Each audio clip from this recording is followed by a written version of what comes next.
saya kira kita akan coba untuk to the point. Jadi nanti penanggap silakan memberi tanggapan untuk poin-poin yang krusial yang mungkin perlu dikasih atau mungkin juga perlu diberi pembanding atau apapun namanya, karena ini juga penting ya.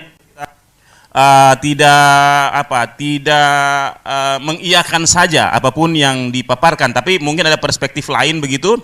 Ada Pak Maman, ada Ibu Sri, dan ada Ibu Getreda. Ketiganya saya kira sudah berpengalaman untuk menemukan, memberi masukan atau mungkin memberikan katakanlah justifikasi terkait standar-standar atau etika keilmuan yang beliau pegang teguh. Pak Dr. Maman, sorry saya panggil Dr. Maman, beliau dosen Fakultas Hukum di Unanda.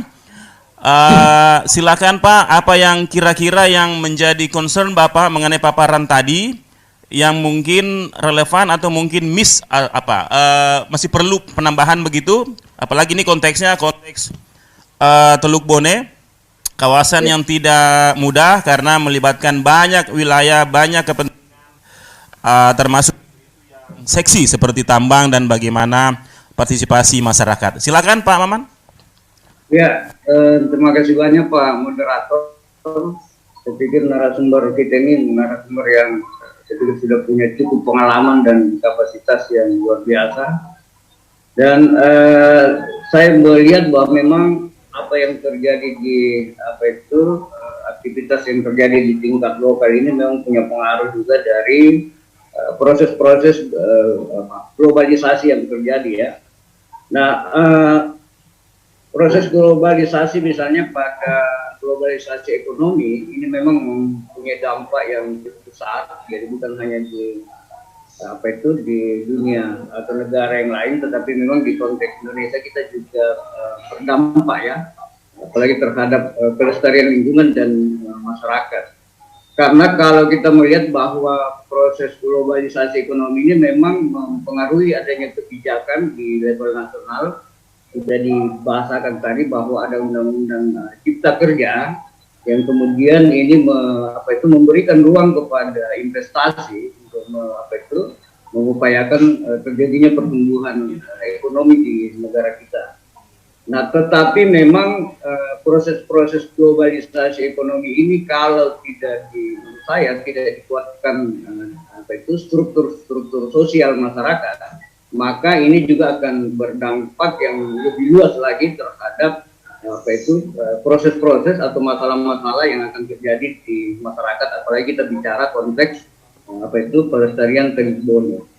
Nah, kemudian juga proses-proses upaya perlindungan lingkungan secara berkelanjutan yang sudah disampaikan oleh BKSDA tadi, bahwa memang ini juga menjadi pengaruh ya, punya dampak terhadap kebijakan yang mewajibkan pemerintah kita untuk selalu memperhatikan dampak-dampak atau ekses dari globalisasi ekonomi yang terjadi. Sehingga memang menurut saya memang dalam konsep, kalau saya melihat ada konsep yang menarik yang dikembangkan misalnya oleh Rich misalnya terkait dengan konsep masyarakat yang prismatik ya. Jadi di mana misalnya proses-proses globalisasi atau modernitas ini bisa diintegrasikan dengan sistem-sistem tradisional yang ada di masyarakat. Sehingga proses pengelolaan dan pelindungan Teluk Bone ini kita juga tidak hanya mementingkan pengembangan sumber daya ekonomi yang berbasis global tadi, tetapi juga bagaimana kita membangun kembali struktur sosial di masyarakat yang terkait dengan upaya penguatan apakah itu ekonomi, kemudian kebijakan di tingkat lokal. Karena kalau melihat tadi sarannya KKP, memang kewenangan itu ada di level provinsi, tetapi kita juga harus melihat dari sisi substansi hukumnya ya. Apakah memang kewenangan ini juga memberikan akses atau ruang terhadap masyarakat dalam upaya-upaya mengoptimalkan pengelolaan sumber daya alam di sekitar mereka, terkait dengan upaya pelestarian misalnya mangrove, kemudian perlindungan terumbu karang dan upaya-upaya usaha-usaha perikanan kelautan yang bisa dikembangkan di wilayah pesisir Teluk Bone atau khususnya di wilayah Luwu Timur. Nah, saya tertarik juga dengan yang disampaikan BKSD terakhir bahwa ternyata memang celah-celah kebijakan itu bisa dilakukan kalau dia misalnya pemerintah kabupaten tidak memiliki kewenangan dalam hal apa tadi itu membuat zonasi. Tetapi kalau saya melihat di Undang-Undang Perubahan Undang-Undang Pesisir Laut dan Kelautan, sebenarnya peran pemerintah daerah itu sangat besar ya untuk memberikan penguatan terhadap kebijakan terkait dengan rencana zonasi pesisir laut ya, termasuk menyusun rencana strategis. Nah, ini juga termasuk misalnya kewenangan Pemda dalam apakah bentuknya nanti dalam peraturan bupati untuk membangun koordinasi lintas sektor ya, sehingga pengelolaan pesisir laut di Malili ini bisa betul-betul berjalan dengan optimal ya, dengan melibatkan para pihak tadi, karena ini penting juga ya, bagaimana misalnya aktivitas-aktivitas yang dilakukan oleh dunia industri misalnya dan dunia usaha di sekitar wilayah Teluk Bone, misalnya PT Vale dan izin-izin usaha pertambangan yang lain, sehingga ini betul-betul bisa terintegrasi dan terkoneksi dengan baik, sehingga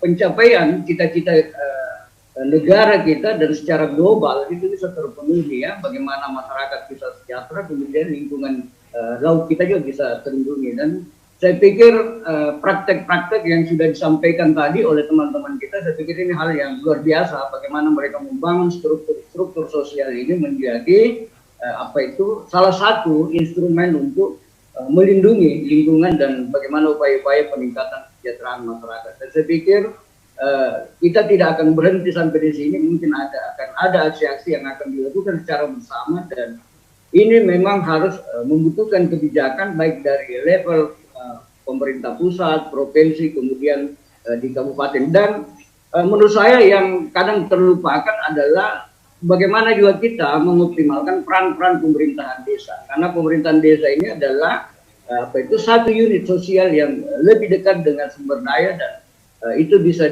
lebih mudah dikendalikan dengan kebijakan-kebijakan di tingkat desa. Dan ini juga kalau kita melihat kebijakan di pemerintahan desa, saya pikir yang disampaikan Kepala BKSD tadi itu soal pencapaian pembangunan berkelanjutan, itu juga sudah di-drive sampai ke pemerintahan desa ya, bahwa ada SDG desa, dan ini bagaimana bisa diintegrasikan konsep ini sampai di level tapak atau di tingkat desa. Saya pikir untuk sementara itu tanggapan saya, dan saya pikir ini adalah diskusi yang luar biasa, dan mohon maaf jika ada kekurangan, dan mudah-mudahan ini bisa bermanfaat buat kita semua. Saya akhiri dengan ucapan billahi taufiq wal hidayah. Assalamualaikum warahmatullahi wabarakatuh. Waalaikumsalam warahmatullahi wabarakatuh. Luar biasa Pak Dr. Maman. Saya kira ini penting ya untuk menjadi cermatan bersama, bahwa saat bicara program, bicara ide-ide di lokasi seperti di Luwu Timur, saya kira memang tidak bisa semata berbasis pada target modernitas, tetapi bagaimana partisipasi masyarakat, perhatian pada kemampuan lokal atau lokalitas, itu juga harus menjadi pertimbangan utama. Dan tema ini saya kira dari perspektif pengelolaan, Pak Maman saya kira tepat mengingatkan kita semua bahwa ketika misalnya ada zonasi, ketika semua ada regulasinya, perlu juga mengecek bagaimana masyarakat atau entitas yang ada di sana itu apakah benar-benar memang bisa punya kewenangan untuk misalnya mengusulkan atau menjadi unit pengelola yang berbasis lokal begitu ya. Jadi tidak semata-mata pemerintah, tetapi juga ada keswadayaan masyarakat di situ. Baik, terima kasih banyak Pak Maman. Ini berguna sekali untuk kita semua.